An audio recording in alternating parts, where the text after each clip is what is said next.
Rīkojies, mosties, celies, apvienojies, rīkojies. Pietiks. Vienaldzīgi noskatīties, kas notiekās Latvijā. Vienaldzīgi apātiski noskatīties, kā izzūd Latviju, kā grimstam miljardu parādos, kā izmirstam, kā mūsu valsts tiek izsaimniekot miljardos. No tā, ka tu saki, labāk zīle rokā, nekā sīles kokā, man ir kaut kāda verga iztikšana, lai tas tā arī paliek. Nu, lai tie naudas var izsaimniekot ar mūsu zemi miljardos.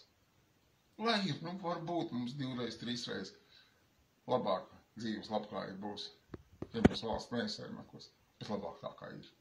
Vai patiešām mums vajag šo gadsimtiem kodētu pazemības, padevības, apātijas filozofiju, otrā vaiga pagriešana, filozofija, piedošana, lūkšanās filozofija. Mēs esam latviešu strēlnieki pēcnācēji, kas mainīja cariskās Krievijas pārvaldes sistēmu. Mēs varam arī izmainīt savas valsts pārvaldes sistēmu, lai tā būtu mūsu tautas labklājības interesēs. Un pārtraucam šo krāpšanu. Katra modā ir radusies mūsu tautas. Tur nav suverēni tautas svara, kas atmodā tika importēta. Tā ir naudas svara, kas pie mums importējās. Tā ir vara, kur faktiski mūs uzskata par liederīgiem idiotiem, slauc savu lamu un bāri.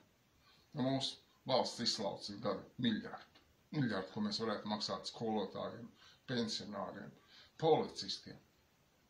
Dzīvot labklājīgāk.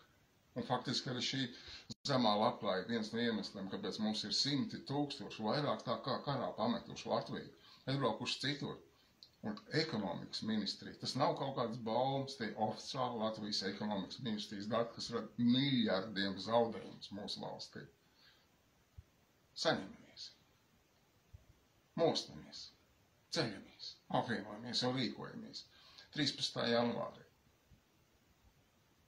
Mēģinām pamosties visā Latvijā, parādīt, ka ar mums jārēķinās. Jā, tautas kustība jau gadiem cenšas modināt tautu un turpinās modināt tautu, arī viņi 13. janvārī nepamodīsies. Bet nevalkām garā, jo vairāk mēs garā valkam, jo vairāk mēs tuvojamies savai iznīcībai.